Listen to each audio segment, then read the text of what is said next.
although this will go live to everybody else because this is a Patron exclusive to get to be part of the chat for the live shows. And thank you for being here today because my voice is shot.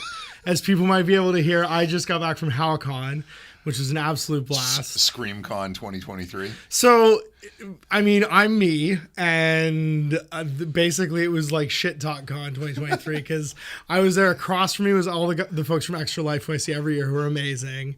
And then next to me was the folks from Game On who make these amazing mods for like fully playable game mods. It's like a game within a game basically for Minecraft, which Cash would have been like, he would have just died over.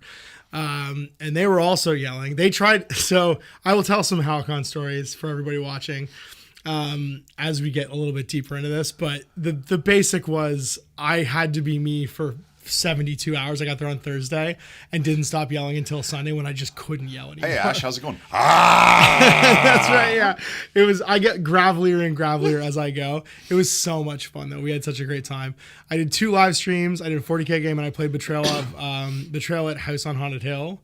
Cool. The new edition of that, and the new edition of that was amazing. Is it significantly different? So there's a couple of different things. Like the way the haunt is generated is way better.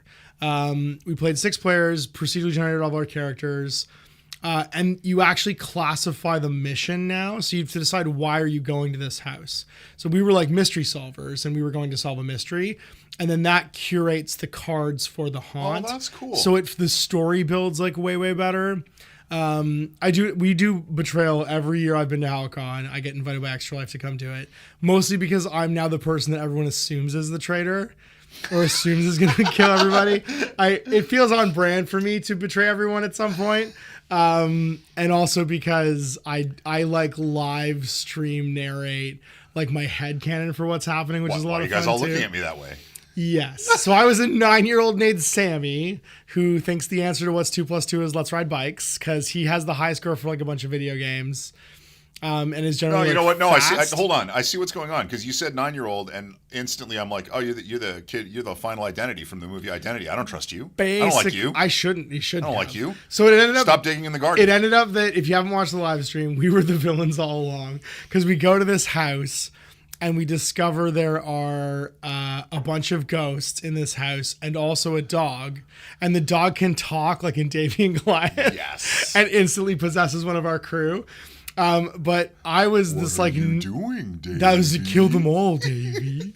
And we had to exercise these 4. So the guy who gets possessed is like the jock, basically the meathead, and instantly kills an old man priest. Just instantly kills him. The dog starts hunting us down, and they attack me once, and I go into a room, and then I find a crossbow. And the crossbow is using your speed instead of might for combats, and they don't get to fight back when you fight them with it. So I immediately was like open season on Great Danes. I in the basement, there's a thing called the larder where you can find snacks. And if you find snacks, the dog won't fight you as hard anymore because you feed him a Scooby snack. It's Scooby. Oh, fair enough. Okay. It's a former investigating team and their dog who've gone missing in this house and you're searching for them. Got it. And so we had to clear 4 rooms and then kill the ghost hound and exorcise the 4 spirits. And once I found the crossbow, we were just bullying this ghost. It was so I was going to say it's been a year, but I don't remember you having a good track record with ghost hounds. No, I bullied the hell out of it. It was very, very funny. So yeah, sweet. So Mike's here, Mark's here, Matt Tarpley's here. There's 7 people watching. That's awesome. I didn't think we were gonna get anybody because I posted this an hour ago because I missed this show because I was on the plane back from Halifax. You can see right behind me here. Big thanks to Chat for this sweet Halifax sign. My I guess the Doom that came to Halifax sign. This piece of art. You're sitting in the wrong place, dude. Why aren't you showing them the wicked good piece of art you got from HowlCon? I will. Yes, I also got. It's true. Just get up. Just do it. Just do it. This was the other good piece of HowlCon art. Oh yeah, the cream. The cream rises to the top. So ironically, both those pieces of art, Chat gifted me this after he did a walk around the con because I didn't actually go get to see the floor, the vendor's floor, until Sunday. And most everything cool was gone, so Chet picked that up for me. And then my friend Graham Voss has a booth now at HowlCon every year, and he's this incredibly talented artist. I work with him when I worked at the Games Workshop in Scarborough, like way back when I was in art school. Right. So I managed to grab that too, which made me super happy. And so that's why I've lost my voice, is I was on these live streams basically playing games and yelling and yeah, I gotta be honest, B&B. it makes me uncomfortable that every time you come back from a convention, I'm worried you're about to kill Eric Draven. It does. Like, sound. I do have a real Michael Wincott rasp at some point, don't I? You put a smile on my face. Yeah, I do have a little bit of Michael Wincott as I get older. Alan Nuttall's here saying, hey, from the UK. Oh, so I'm so glad. This time felt like it was the best time to do one of these because it would be lunch break for most people in my time zone, relatively getting to work time at the Pacific time zone, and then for everybody in the UK, it's quitting time, which means they're hopefully watching this on their phones on the way back from work at some point. So this felt like a good time to do these. And this will normally be on a Monday, but is on a Tuesday today because I was on airplanes all day yesterday. And so I'm glad you're here because we get to talk about what we did this week, and I don't have to do all the talking for the next 53 minutes, basically. Yeah, fair. So you and I just finished recording something cool, which you got us excited about because we've been doing RPGs. Yeah, for sure. So we kind of started going down this RPG route as soon as you retooled all your studio spaces, because it gave us the opportunity to be able to shoot things in different formats, which is cool. Yep.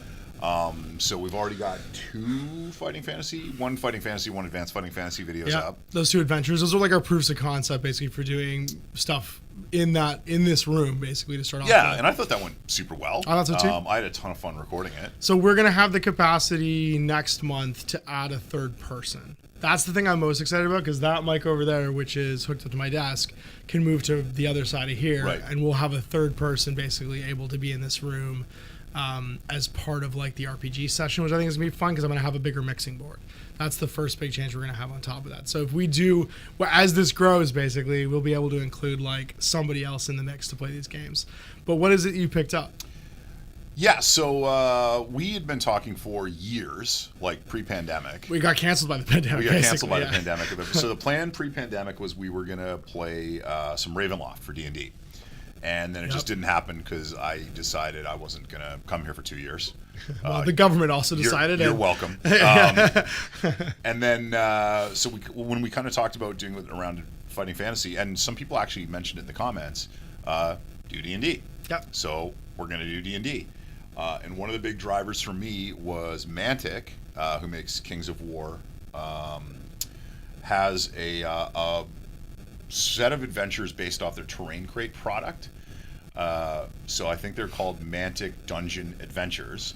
And the first one, word on the street is called Lair of the Necromancer. We completely forgot to look up the name as we recorded the session 0. It's so good as we both fumble around trying not to like say it's got a skeleton theme and there's like a undead guy in it. It's less of a choose your own adventure and it's more of a choose your own title when we're doing it at this point. Yeah, sorry, man.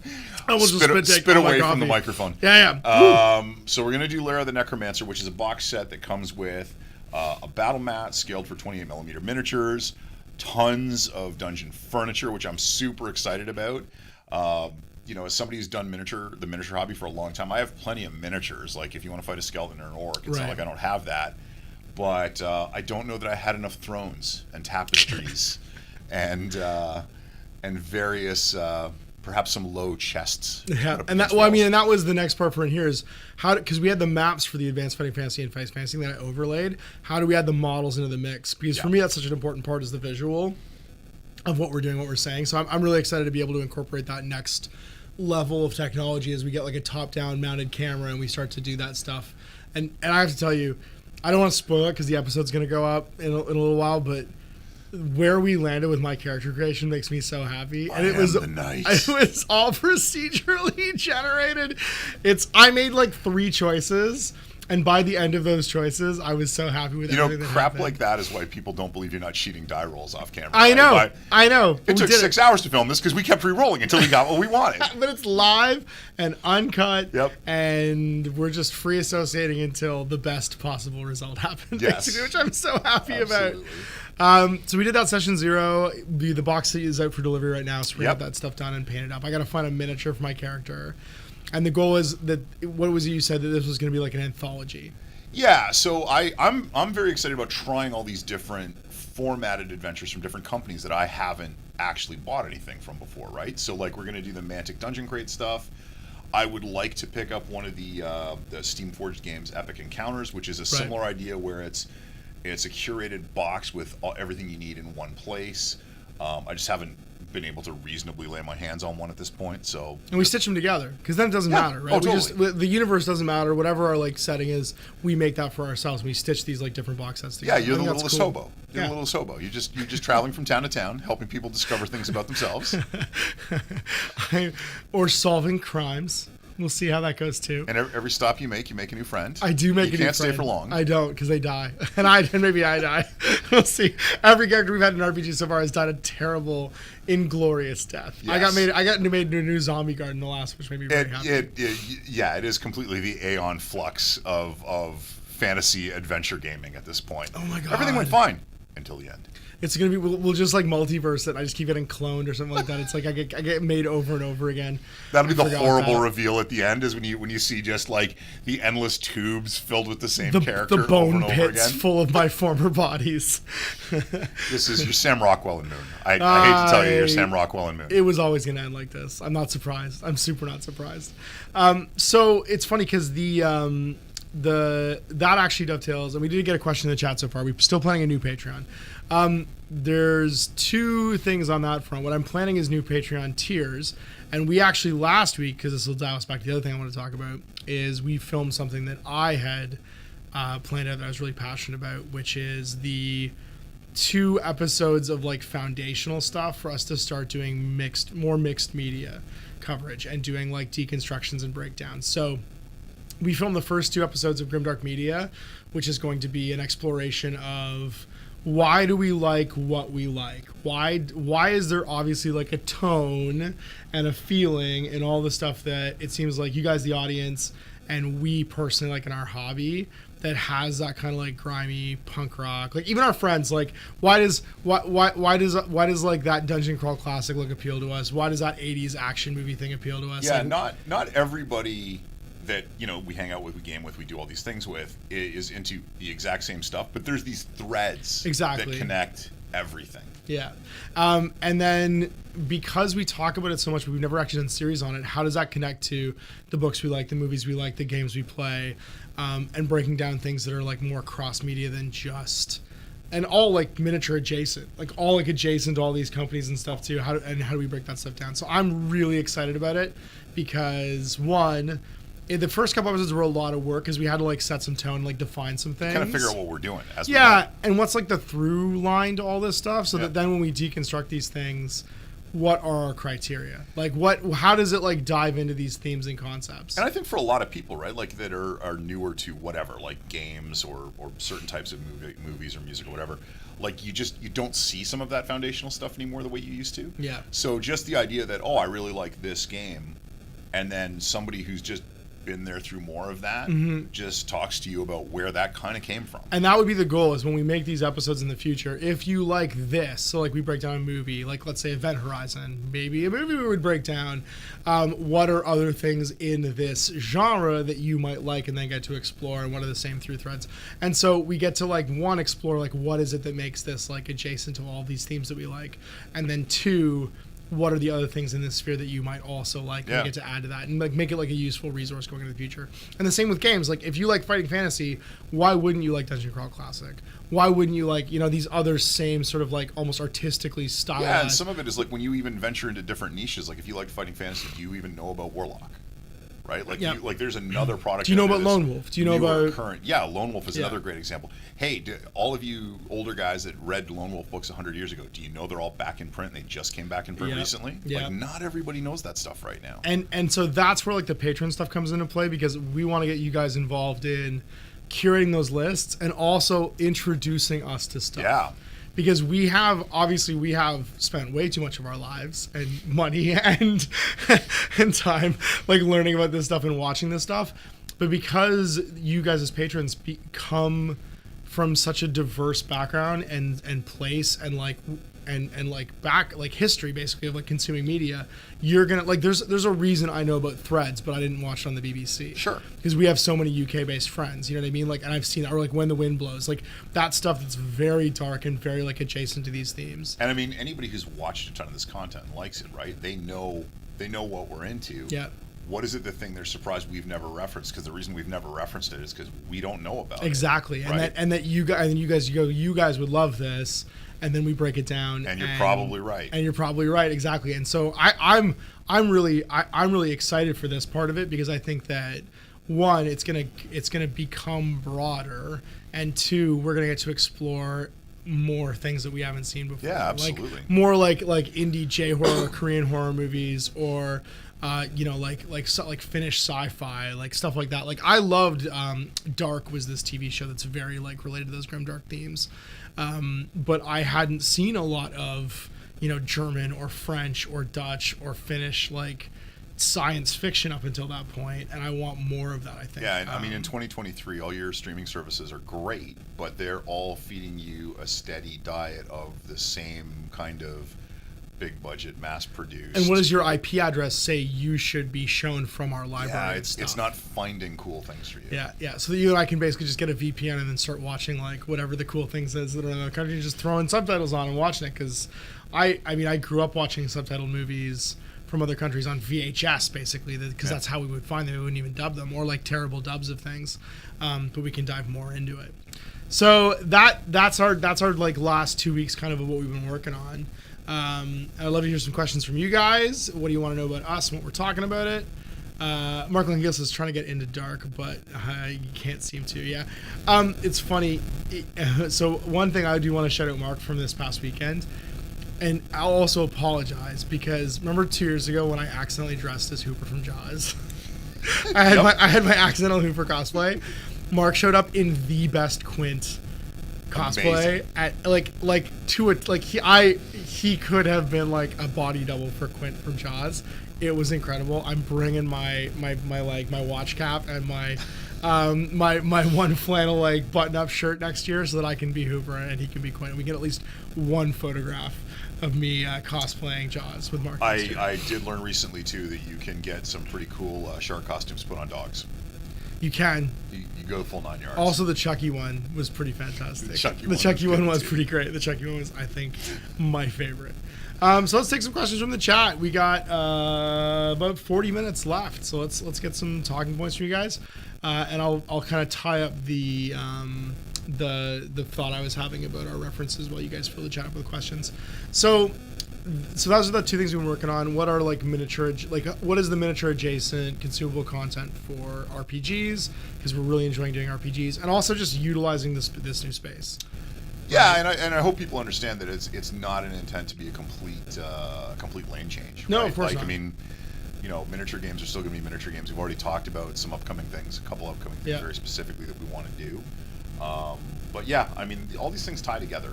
Like it's never that switch gears. Like it's media or it's one type of gaming or it's another type. Like I mean, for me, it's all a blur, right? Yeah. Like I watch tons of movies that I go to a movie theater to watch a movie, to enjoy a movie, and 20 minutes into it, I'm still super into the movie, but I'm already thinking, I wonder how I can play this as a game.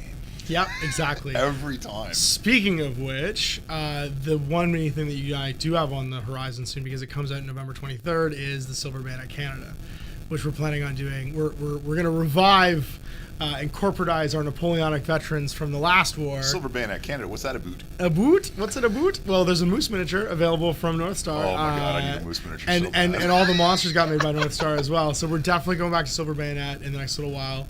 And running the campaign, and then I'm excited for that. I think that's going to be a great little like return to that, and it's on theme for the season, which I think is the best part. I'm stoked about the fact that when I'm driving down here in the snow, we're going to play on some snowy terrain. We're going to play exactly. I'm jazzed about that. we're gonna have to fight potentially some rabid polar bears. There's going to be some moments of Wendigo. There's going to be some moments of bad guys. It's going to be I think a appropriately themed for the season like piece of media for us to work And on. it's been a long time since I painted miniatures with truly large hats. It's- So I need some more big hats. Who survived our last campaign? I was going to say, I will not be playing the continuation of my guys you because should they have got at least one or two they got people. butchered. Angus in the last- McHaggis or somebody needs to come back. Like somebody. I'll have to go back and rewatch the last video. I don't even remember, but I had a plan. Yeah. I had a plan for a new warband, and those miniatures are sitting on my desk right now. Yeah. So they have even bigger hats than So my British remember, guys did. the big plan for these two is you can play as either Upper Canada, Lower Canada, or you can play. I mean, you can play as any of the factions for Sorbet, but the new ones that we should probably lean into are Upper Canada, Lower Canada, and then also you can play as one of the companies, the trading companies, and the trading companies get to pick from wherever because you make your own trading company. So the Miskatonic Trading Company up from like the U.S. or like whoever you want to have like your Great North Trading Company, whatever you want your trading company to be. Could also be an option. Could be some European mercenaries at play. We'll see. Exactly. Some Hessians, some filed teeth, maybe. Possibly. Who knows? Oh God, their hats are so big. They do. The hats are Hessians so big. notoriously had large hats. I would say the largest of hats. So that's something we're excited about. And then I'm actually really excited for because the last thing we did last week after we finished filming those first two episodes was we made giant lists of games like across all genres, so like tabletop games, board games, RPGs, video games, movies and TV shows, and then books that really leaned into that grimdark stuff, and like we're curating basically a list of what we want to do first for those breakdowns, which I think is going to be fun too. I'm really excited for all the different genres fall into this genre because it's not just science fiction, it's also fantasy. Yeah. By the way, Solomon Kane is on Prime right now, so we can just go and... Oh, I've got it on Blu-ray. I got it on Blu-ray, buddy. We're good. I don't know if I have it on Blu-ray, but yes, we do have that as well. There's going to be a bunch of different... like things we can lean into for this theme. I think we just do the James Purefoy Movie Festival. And it's just all James Purefoy? All James Purefoy. Wasn't he a serial killer in some TV show? Oh, shoot. He's like a cult leader or something like that. There was a bunch of things that I really like James Purefoy in.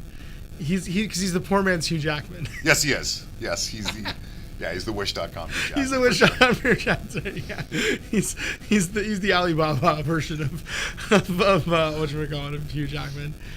He would be he would be Puck instead of Wolverine. I was gonna say I loved him in Sharps. He was good in Sharps too. I forgot he was in Sharps. Yeah, I don't know how his arm grew back after that. It's not movie magic. They actually cut his arm off for the TV show. All right, we got a couple questions. Let's jump into... Greg Brando asked, speaking of suggesting things, and as a Battletech Camel was big stompy MOBA mechs, are you guys familiar with the tabletop RPG Lancer?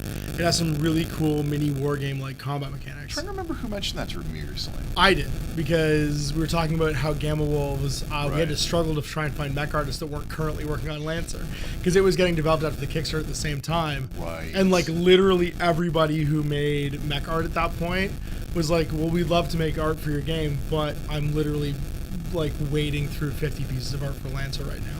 Because they basically scooped up every great mech artist off of DeviantArt and had them all in their game. And I love the local Lancer. Did you grab the rules at all? I haven't yet. I keep thinking about the fact that we still haven't, like you and I together, still haven't actually played Steel Rift. That's true. And I did, that's actually another thing from Halcon. I had all the new releases for Steel Rift, and I did manage to bring some back. So Steel Rift is a game that we should definitely play in the near future, especially now that Burning Horizons is out, and we can do the stable management XCOM style way of playing it, where you have like 300 tons of mechs, and you got to like keep them in shape and keep them operating, and then you have your pilot stable as well, like in XCOM, where you're trying to like both level them up and not instantly have them all die.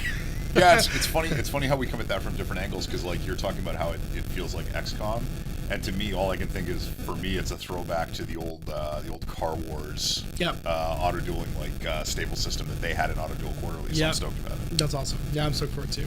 Have you seen? And this is just, you may not have seen this, but have you seen the Twisted Metal TV show? Yes. Okay, great. Yeah, I didn't get on it right away. It took me a while to get to it, but oh my god, why didn't I get on it right away? I was gonna say it has no right to be as good as it does. Like it's both low rent in the right way, and also like how did they get these actors? You know what I mean? At the same time, like it blends. It is the Cocaine Bear of video game serialized television shows. Yeah, I don't know how they stuck the landing on it, because as soon as I saw Twisted Metal was getting a TV show, I was like, But this is like making like a Hot Wheels movie. Like, how would you do that? Yeah. How would you make a Hot Wheels? Oh, they are making. I would just say that exact Shit. same thing with a different tone of voice, and you'd realize how awesome it is. Yeah, but they stuck it out, and like, I do think the fact that they got Rhino from the WWE and then just gave him Will Arnett's voice is like my favorite thing. Just do it, you're fine. Didn't even bother, like, they were like, well, we want him to have Will Arnett's personality, but we can't make Will Arnett be a 300-pound killing machine. So we just need to get, who's available? Oh, Rhino. Let's just get Rhino. This is perfect. But it's just Rhino playing Rhino, basically. Pretty much. His character from WWE, which I think is perfect. Can you act? No problem. But it is basically the most perfect Car Wars. Like, I can't think of a better, like, Dark Future Car Wars adaptation. I enjoyed that in a way that I really shouldn't have enjoyed it. And it's gonna get, there's gonna be more too, which I think is great. I think what's her name, Stephanie Beatrice from Encanto / Brooklyn Nine-Nine does an incredible job, and I even liked what's his name, Falcon, Anthony Mackie. I thought he was fantastic too. He's funny. Like, it was basically Anthony Mackie playing Anthony Mackie, but I'm here for it. I think it was great. He was that guy from the Hurt Locker, right? Yeah, he was that guy. He was also in the Hurt Locker. Yeah, that's right.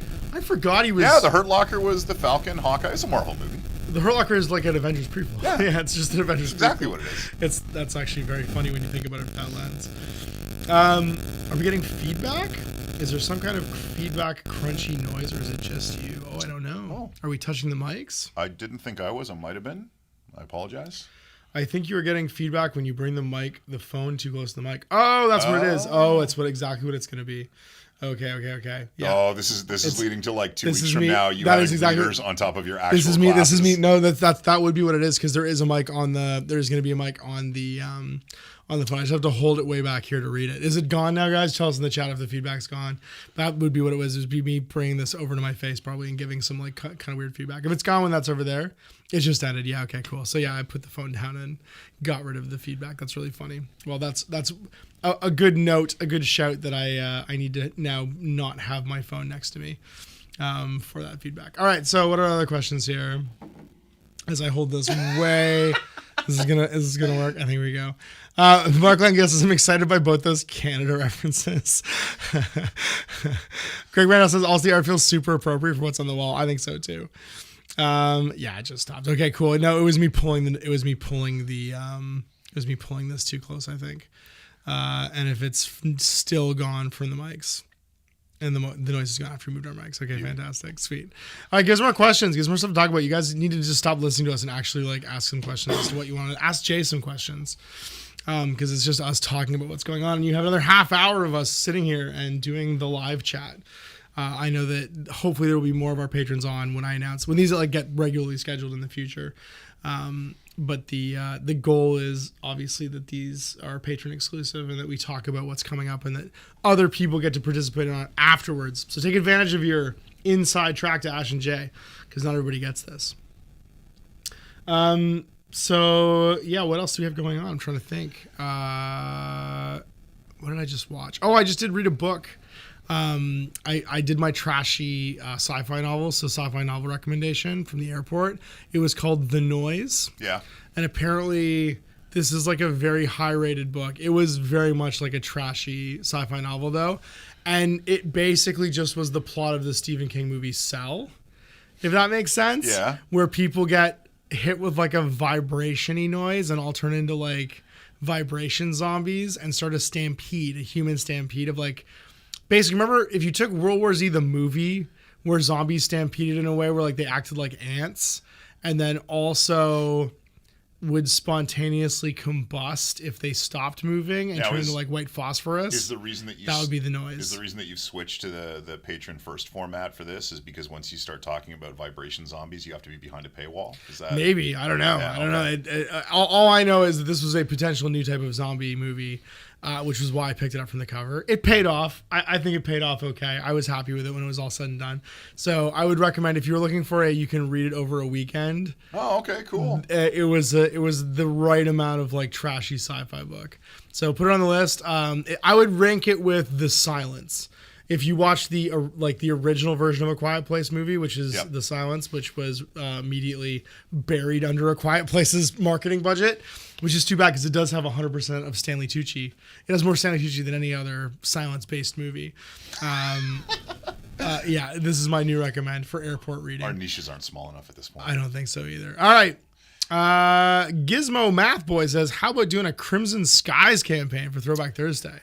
That'd be interesting. I used to have a ton of Crimson Skies stuff, but unfortunately, because I don't have that collector mentality as much as it might seem like I do, like I do not hold on to stuff. Done with it. So explain Crimson Skies to me, because I thought it was just the pre-painted game. The only memory I have of Crimson Skies is the video game, which I played the hell out of on the original Xbox, and I never bought any of it, but I do remember the pre-painted WizKids game around the same time as MechWarrior Dark Age. No, so prior to that, there was a more traditional miniature style game where you got metal aircraft. And it's funny because my clearest recollection of it is it's one of those weird things like Man-O-War, where to make Man-O-War convincing, you had to have something that realistically looked like sails. Okay. And the thing I always remember about the Crimson Skies miniatures is that you'd paint them and then you had these little clear discs to put on over the end, which were supposed to look like the moving propellers. Like a propeller that's moving, basically, that's in motion. Okay.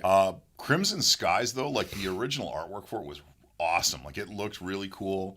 I'm trying to remember. Wasn't it an RPG? It was FASA, but wasn't it an RPG that had, like, it wasn't kind of like MechWarrior Destiny where like there's an RPG and then you use kind of like these like more advanced I might be misremembering combat because mechanics it was for the long fighting time ago, but I remember it being a miniature game, and it was, for me, it was the progenitor. Like when everybody got excited about X-Wing coming out, I was like, I'm pretty sure I've already played this. This is Crimson Skies. Yeah, or Blue Manx, or like one of those like. Well, no, but it had that same kind of like you pick your move and you plot your different turn arcs out ahead of time. But yeah, it's funny because my clearest recollections of the original Crimson Skies miniature game, I don't ever remember playing it in my house because it like had a low model count and it didn't really have a table. It had those turnkey things. It was what I always took in a figure case with me on the road. So I've played it on the floor of many, many hotel rooms throughout the prairies. Okay. But I don't think I ever played it in my own home. Weird. Yeah. It is an awesome looking game. It's, again, the art looks fantastic. The setting is great. I remember the universe being cool because like there was massive zeppelins that you would like land your super biplanes on and like stuff like that. It's like an alternate, I'm trying to remember, I want to say 30s, late 20s. World War One. Yeah, like post World War One, pre World War Two.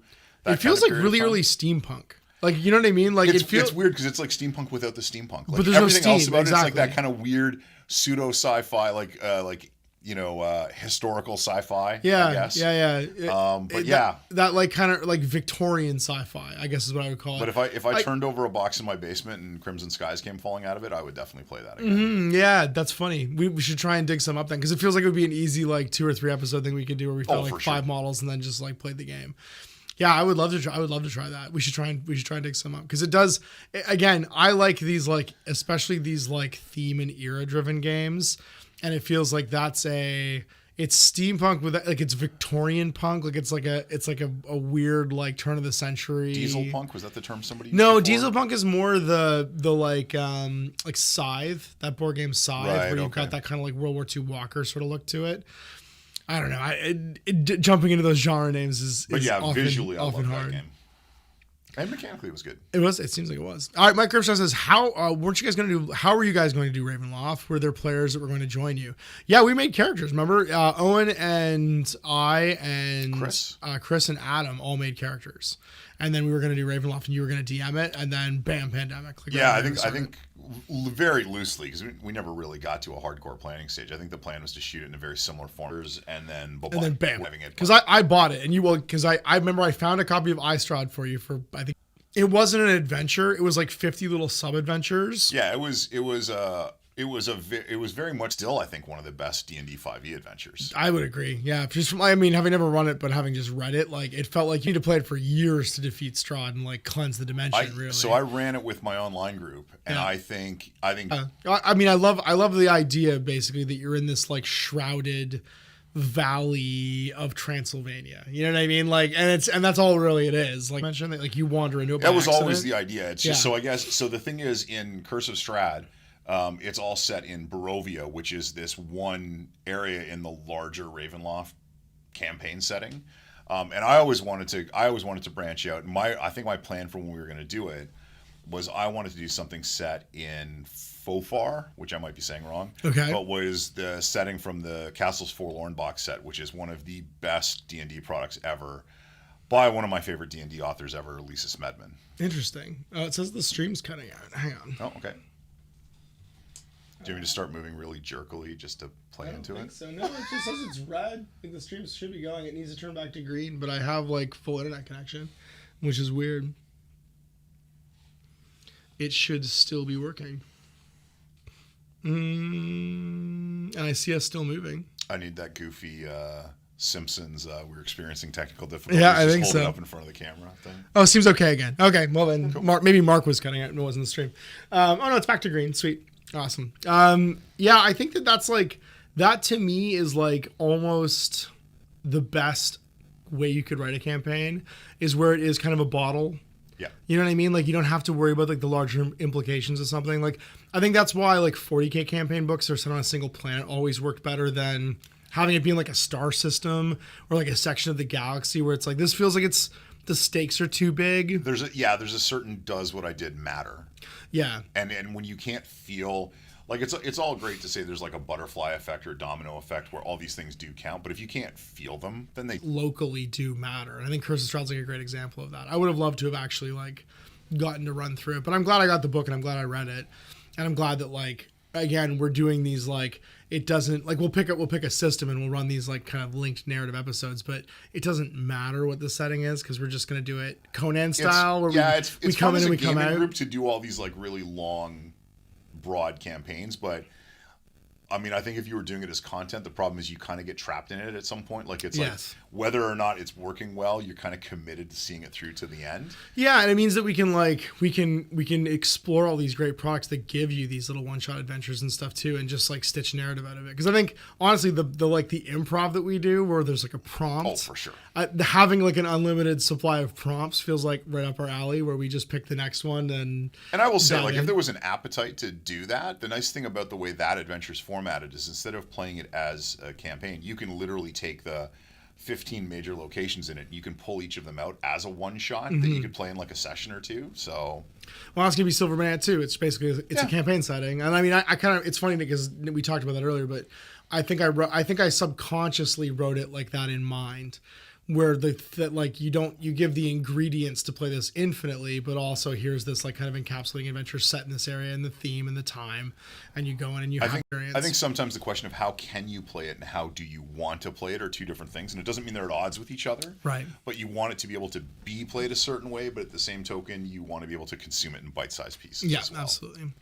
We also have, it's funny, there is a question here about did we consider Paranoia, doing a short Paranoia series. We did, actually. We talked about it the last time we were here a little bit. I feel like you know what? We keep coming back to it. I feel like at some point that should just happen. Just happen. We should just like roll it out and show people Paranoia.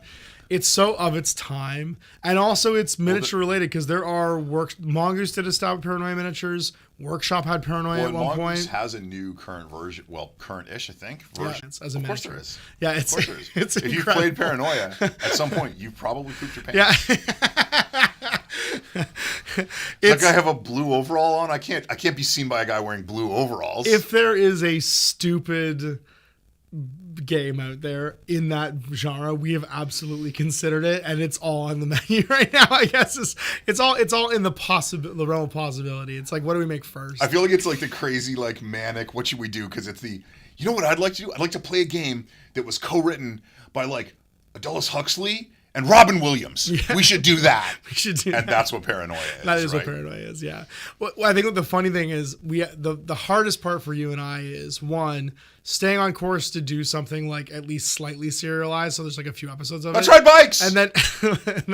And then not having like the ability to not like just jump towards like the next thing that we're excited about, which I think is great.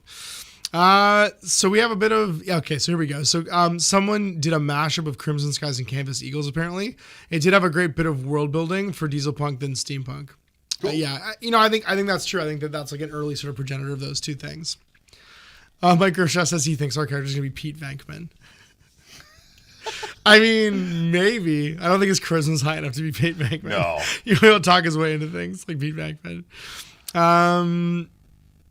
Have you guys picked up Blades in the Dark yet? It's a great dark fantasy heist game.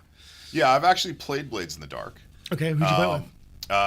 Darren, Greg, Rob, The crew that I play with online. The group. Got it. So yeah, a bunch of great guys that we all have the same RPG ADD problem, right? Where it's like we want to try every game out there, and apparently there's not an infinite amount of time. Yeah, who knew? You'll have lives. But yeah, Blades in the Dark. Blades in the Dark is a very cool system. It's a very cool game. The setting's great. I think the thing we came up a bit short on is Greg was super into it, and he was super excited about running it. And a few of us, and when I say a few of us, I would definitely have to include myself in this group. We're not super familiar with what the concept was really supposed to be before we played. Right. And if you play a fantasy role-playing game with a bunch of guys who are historically D&D gamers, and they don't get that that's not what you're playing, it gets murder hobo-y real quick. And that is not at all how that game is supposed to be played. Right. It's supposed to be more like that sort of like logical, or not, it's supposed to be more Ocean's 11. Yeah, heisty stuff. And less... why can't I think of the name of the movie right now? Conan? No, I was actually thinking of what's the heist movie with Robert De Niro? Heat? Yeah, it's not supposed to be Heat. Right. So, and we turned it into Heat. You turned it into Heat. Where you just, brother, I gotta put you down. So I would like to circle back to it with a better understanding of what I was supposed to be doing and not be the disruptive player at the table. Got it. I'm interested in any, I think, of these tabletop games that allow for like lateral solution stuff. I love the lateral solution stuff. I love using goblin cadavers to test my magic items that might be cursed. You know, it's funny that all the things we've talked about, I feel like the most obvious one, the lowest of low-hanging fruit, at some point we have to do Call of Cthulhu. We do have to do Call of Cthulhu. Yeah, you're right. Because there's more investigation and stuff in that one too. There's more library reading in Call of Cthulhu. The other one that's very miniature-oriented that I think we should have already done, but is also winter-themed, so we can wait for it, is I need to paint all the miniatures for that Thing board game that we have. Yeah. And we need to play the Thing board game as well. I think that would be a good one to like launch like the 3-player stuff in here on, because then we could have multiple people playing multiple characters, and we could try and escape from Outpost 31. Because that's another one where it's us against the game. Yes. No one's playing the Thing. You know what I mean? We're trying to escape basically with not having the Thing on a helicopter with us. I've got the Resident Evil 2 miniature board game too, which is the same kind of thing where it's like you are a group of people, but yeah. Because I feel like having 3 people would add that little bit of additional like tension. Yeah. And because the miniatures are so great, we could. Because I get to paint a Wilford Brimley miniature, and I've always wanted that. Yeah. Why don't I have a Wilford Brimley miniature? I get to paint a child's miniature, a McCready miniature, a Wilford Brimley miniature. I finally got my Yaphet Kotto miniature like 2 years ago. I know. I gave you that Yaphet Kotto miniature. And I still don't have a Wilford Brimley miniature. Like, what is my life even? We've also got Gizmo Math Boy saying, I'm liking the studio update videos and looking forward to whenever I get back to 5 Leagues from the Borderlands. So I'm planning 5 Leagues and the solo content for Silver Bayonet Canada to be my testing of the soundstage. So when I get the soundstage like up and running at like a basic level, I'm going to use those series because I can film them by myself to test out like what's the lighting like, what's the sound look like, and not be like. So the hard part with testing the studio space is I don't want someone like Jay to have to come here and bear with me through the trial and error parts of it, or to film with me for 45 minutes or an hour, and then I'm like, we have to throw all this out because I forgot to, blah, you know what I mean? I want to do that solo. Oh, it's supposed to have sound. It's supposed to have sound, yeah. Sound that isn't at the bottom of a well. So the plan is that those solo games, because I'm actually almost out of that content right now. I think I'm on my last episode of Last War, and there's a Relic Blade coming out next week, but I need to get back to actually filming those Monday, Tuesday shows. I'm going to use that when I've got the framing done and the lights up and the sound paneling down the roof there to like test that out. And I got to repaint the gaming table and get it on casters so we can move it around. But that's not a ton of work, and I'm going to be picking away at that in the next couple of weeks as things start to like, as I'm not traveling to Halifax and planning a bunch of things right now, and we've got a bunch of like, we can just sit down and record. My other free time that isn't used editing can be used to work on. You know, it's funny you mentioned Last War because I've been cleaning up my game room trying to get rid of all my surplus and stuff. Right. And at one point you were talking about playing it. We never got there. I did not realize I have like 40 painted, trenchy World War Amazing. II. Well, we can talk about gas that. Masky. We should talk about that for the company level one, which is the new Osprey game, which I still have to review, which is not Tomorrow War. It's no, Tomorrow War was a War Transformed. Yeah, War Transformed. Because it's basically the moon falls on World War I, and then spirits and monsters and fae show up, and there's all kinds of crazy stuff happening. But I thought it was going to be a skirmish game, and it's actually a company level game. So it's it's like 20, 25 models. in like that same like gas mask trench think I'm bar sort already of there. stuff. No, and then we'll figure that one out. All right, so what else we got? We got Outpost 31's a fun game. Alan Nuttall says, to loop back to other games, are you going to give the False Prophet a go for League of Dungeoneers? So League of Dungeoneers, I would love to get back to. It needs so much more space than we have in these two studio spaces. So again, it's like a sound. I need that 6-foot table back to do some of these games because it will not, like, it won't fit on here. It's such a token heavy, cardboard heavy, like dungeon heavy game that I can't film it in this room, and I can't quite film it, I think, on the 4x4 in here. So the 6-foot table is probably going to get needed. That's what's currently hamstringing me is I'm focused on games that will fit in this specific like space until that's done. But League of Dungeoneers is something I've wanted to get back to this It's a great whole time. game, but yeah, there's definitely logistical challenges around filming it too. Because I want to say that for every hour that you uploaded, we must have shot 3 hours. Yeah, at least. Yeah, just like getting it done that way. So I'm definitely planning on doing it.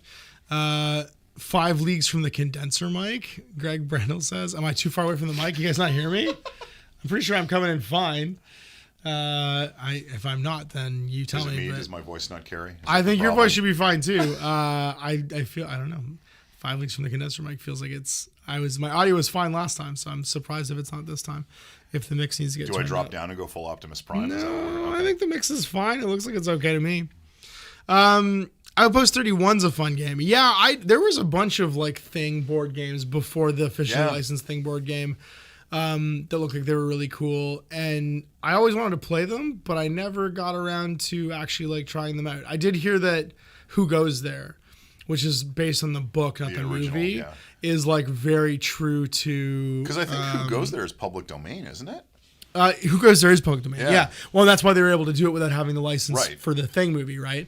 Because in the book Who Goes There, McCready's like a kind of a cross between Clark and McCready. There's a Clark as well. Like all the names are lifted from the book. Yeah. But he's this like giant bronzed mountain man, and like he's a very different character than the alcoholic that's portrayed in the film. I was gonna say, I'm trying to remember, is that 1920 that book is from? Yeah, like it's designed, it's more Mountains of Madness. Like it's way more Mountains of Madness than it is. But I just mean their version of like how you archetype those characters at the time that book was written are going to be very, very, very different. Yes, the academics will be the superstars, and the what would you say? The people of the salt of the earth people will be a different type. They weren't thinking men; they were men of action, and that was about it. Would be the nice way of putting that. But yeah, I was told that the Who Goes There one is great because you try to get away in the helicopter. Oh, it was a comment recording that being the test. Okay, Greg just panicked me. He just meant me like having to record 5 Leagues in the Borderlands. Oh, gotcha. And like have the audio be all screwed up. Yeah. Okay. I'm so paranoid about this because we keep having like weird like things to remember, especially this mic being over here. Any plans to play the Another Glorious Day in the Cores expansion for Aliens? Yes. I should email my friends who work for Gale Force 9 and see if I can just get the new rule books for the Aliens board games, because I have all the miniatures painted, I have all the board games themselves. Yeah. And if it's just new rule books, maybe I can even get them in PDF, because they might be on the website in PDF for the people that bought it before. But I'm told that like the rule book is like way improved, because it always is. Whenever you do a second edition of a board game. Well, yeah, because you're acting on feedback that you got from people that have actually interacted with it a ton. And we should do it again, because I loved that game. I thought it was very true to the theme of Aliens. The models are fantastic, and I have it all done. We could just play it. We could just try basically the new edition of it with very little. I mean, other than Pharaoh and Spunkmeyer, they're the new miniatures. And I'll just grab the new expansion. I was just gonna say because I think that's the only thing I don't have is I don't have the dropship expansion, which is the new one for this year. But I would love to do that. I think it would be I think you guys would enjoy it, and it's very on theme for what we're doing now. And it would probably fit on this or the 4x4 table to play, because it's not a lot of room. I'm trying to remember who published Demon Ship, because I'm pretty sure there's at least one other game like that it was fantasy themed. By Demon Ship, do you mean Blackside Studios' new game, the one that Malev wrote? Because they've just done one that's like a gladiator game. Yeah, it's a fantasy gladiator thing, or it's sci-fi fantasy gladiator thing. I think it's just fantasy gladiator. I'm pretty sure Malev's new game is like another like sort of same idea where it's like a solo game. I do need to get a copy of Demon Ship too, so I can try that out. I have the rulebook, but I don't have the actual game. And then Aliens is a great game to play, and that should be fun to watch. Yes, I really enjoyed that. I enjoyed the miniatures for the Aliens game, and I think that it was Again, it was perfect timing for it to come out because it had solo and co-op rules, and I played it right at the beginning of the pandemic. My one criticism of it is it has a lot of dashboard. Yeah. And so, like, if you're playing with if you're playing by yourself, there's a lot of dashboards to manage. It's got that element kind of like BattleTech or again Man of War, where you've got as many off-table assets as you have on-table assets. Yeah. But actually, and I think we talked about this. Video hasn't come out yet, but when we talked about it when we were doing the Grim Dark stuff, the Aliens RPG is also another really good. Yes. Because that is, of all the licensed role-playing games I've played where they're meant to capture the feel of the source material, it does a better job than almost anything else. Who are you playing? Are you playing Ship's Crew? Like, who are you playing when you're playing the Aliens RPG? Lots and lots of different things. It's okay. It's very expansive, but there's a mechanic in it for stress. Ah, okay. And the mechanic for stress is both rewarding and punitive. Interesting. So it's like it's very good. It's difficult to explain why it captures that feeling, but like you're rolling extra dice, which give you a greater chance of success. Right. But those extra dice you're rolling give you a massively greater chance of failure. So okay, because you're making riskier and riskier maneuvers to try and pull off whatever pumping, you're doing. You're doing desperate things in desperate times. It's a really well thought out game. I mean, that is, if I was to think of a visual from Aliens, it is always pervasive. It's always some person trying to do a mundane task as fast as possible while in the middle of panicking. I'm sorting screws in zero gravity. Yeah, right? or I'm like trying to like watching Hicks and Vasquez try and like torch a door to get away from the aliens who are like pouring into like the command center like fast enough, and it's just this thing. It's like a completely mundane task normally, but you have to try and do it super different fast. From a lot of role playing games is that game is actually formatted so that there's a huge heavy black line between one shots and campaign games. So it has a bunch of stuff that is meant to be played like single session, single sitting. So yeah. That's cool. I like that. Yeah, I'm super down for anything Aliens, and we obviously have tons of miniatures for it already. What else we got? If you Aliens, let me know, and I can get you some trays. Okay, cool. Apparently, Mark Langille from Schooner Labs has made Aliens RPG trays already for managing your characters, which is very cool. Yeah, so I think we're just about out of time. We only have 5 minutes left. So obviously, I'm not always going to have Jay here. So if you guys have any questions for Jay specifically, you should probably ask them now, because next week you're just going to have me to bother again too. And you'll have more warning, which will be great. Back to Monday. Yeah, back to Mondays, and it'll be just me, and you guys will be able to ask your questions, hopefully, that you want now, because otherwise we're not going to have time for any more. So, do we get any questions? We got 7 people watching still. One of you must have a question for Jay. It's okay if you don't. No pressure. Also, yeah, we're all still it friends. is completely fine if you don't. Because my voice is just, this is me basically being like, please come save me today. No, guy, let's push another half hour. This will be great. No, I'm gonna die.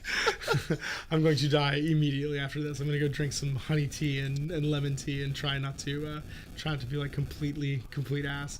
But I'm very no, stretch out another week of being top dollar. That's the best. Oh, so when's the next Gorkamorka episode? That is a question for you, because have you painted any more? I have not, because in the rubble that is my game room, the one thing I seem unable to find is more Space Orc stuff. Oh, okay. So maybe I have to go to, I believe they're called retail stores. I might have to go to a retail store and see if they have any purchase orcs. An orc vehicle. Did you jump your vehicle off of a several ramps? What type of vehicle? Because the one thing I will say is we are spoiled right now for cool Gorkamorka vehicles, like the Rocket Truck Squig Buggy, the Boosta Blasta, like all of those, like the trikes, the War Buggies. They're so cool and they're so Gorkamorka. I will say the one problem, because every time we play a game, I get super hyped about it, and I'm stoked to do it again. The one problem, and I know you talked to Chris about this, but the one problem I have is what is theoretically available. And what is available are not quite the same. Not quite the same thing, yes. Yeah. So then we'll let fate decide maybe what your next orc vehicle is going to be. We should definitely go back to some Gorkamorka. That would be another one too. I have a bunch of things that have a fire under me to get this soundstage finished. Now that I've actually got some free time to do it again, Gorkamorking would be way up on the list. But I think Gorkamorka feels like the thing that we're never going to be done with. No, ever. Like it's never going to be in like the high rotation, like, oh, we got to get 2 more of those filmed. But it feels like we're never going to be done with. And it's also the kind of game that no matter how bad it gets for one of us, you can always claw yourself back. Like the fact that I was able to claw back a truck from like the ruins of my warband, I think is a testament to how robust Gorkamorka can be. I like the fact that with your warband, you being your own worst enemy is not a metaphor. No, at all. And then my leader is now basically riding bitch in all of the vehicles It's while just a somebody else tangible took reality. over. Yeah, it's an actual thing encompassed by the rules. So Give me another order, eh? Why don't you taste my class ring? that's right. He has to fight everybody. Well, my thing is like he's going to go fight the guys who took over next game. Everyone's going to fight everyone forever. There's never going to be a game that ends until someone gets a point of leadership. Your Gorkamorka warband, if I don't show up, it's still Highlander. It's there can still only be one. Even if I solo played it, there would be like 7 rounds of combat as everyone fights as he was in charge. You could play no actual games of Gorkamorka, and you could just do video after video of the post-game sequence. Oh, God. Until there was one left standing. There's so much leadership 7 in my team. No one's gotten leadership 8 yet. Everyone's just asserting their dominance and wrestling each other in the basement. It's fantastic. Everyone's Ian McShane in Hot Rod. Hot Rod, yeah. It's just Hot Rod Ian McShane. I am going to get you that surgery so I can fight you. That's right. Yeah, I'm going to get you right so I can finally fight you. I do hope that those of you who've seen Hot Rod get this reference because it's a tremendous movie. One of Ian McShane's greatest roles, fighting what's his name from Brooklyn Nine-Nine. Shoot, I can't remember his name. What? Yeah, I was just Sandberg, Andy Sandberg. Sandy Sandberg, yeah, one of the Andys. Yes, yeah, a tremendous film. So that's it. Well, thanks to all of you patrons. I'm going to double check one last time. We have any questions for Jay? Mothership would be a good RPG to try out. Apparently, there's a new version. And the last one is you need to find another game like the Moon game to play with Jay because that was amazing for the interplay. I mean, those things come along every now and again where we get one that is thematically. Like it's like self-contained. There's only a certain number of episodes. I think Silver Bennett was like that too. I also feel like the funny thing about Lunar was that I think how we played it and how it was intended to be played, there is no intersectionality there. No. But it was good fun. No, we took what was supposed to be a cool, serious sci-fi game and made basically Futurama. Pretty much. As far as Mothership goes, Mothership is super cool. I have to be honest, I'm a little more stoked right now. As cool as all the background is for Mothership, there is a new supplement coming out for oh no. It's called Pressure. Well, it's not a new supplement, it's a new version of the game. What's the Osprey? Oh, This Dark Place? This something place. Those Dark Places? Those Dark Places? Yeah. Those Dark Places was the version of that kind of dark industrial sci-fi I really wanted to play, and now I'm inclined to just wait until I get my hands on a copy of Pressure and just see which of the two we're doing. So what's Pressure, like what's the theme? That's a great question. I'll know when it's just his new book. Oh, it's his new book that has that same... The art cover and all that stuff has the same look and vibe to it, but I know nothing about it. Because I reviewed Those Dark Places and I loved that you were a corporate asset in that game. Yes. Like when you created yourself, you were just a commodity. It's aliens without the alien. It's aliens without the Outland. alien. Yeah. It's literally Outland. Yeah, that's the first thing I was thinking is it's like it's got a very Blade Runner, Outland, Moon 44, The Expanse kind of feel to it. Yeah, So I definitely want to do one of those. Yeah. But I think the retail release for Pressure is not until January, so I probably won't see it until next year. Sweet, got it. Okay, well there it is. We are at 2:00, which means we managed to successfully do a 2-person live stream. I hope you guys really enjoyed this. I'm so glad so many of you, like I think we had 10 or 12 people at the height, which was more than I thought we would get, to be honest with you. Got to actually like hang out with us for this stream. And I will try and get more guests on. I'm going to try and get Chris from Lords of War to come and do one of these with me. And you guys tell me in the comments in the chats who you think would be a good guest for this when I do get to get people to come out on Mondays occasionally and do these live, because I think you guys as patrons should be able to like steer some of this, and that should be another thing that we'll have is like tiers and oh man, you turn this into a popularity contest. It's gonna be high school all over again. You got it. You got it, baby. All over That's again. it. It's gonna be popularity contests all day. So thanks for watching, guys. And we'll be back next Monday, like on the actual like time schedule this is supposed to be on, to do more of the Monday morning live show, not on a Tuesday. Happy Halloween to all those of you who observe it. And yeah, go brush teeth and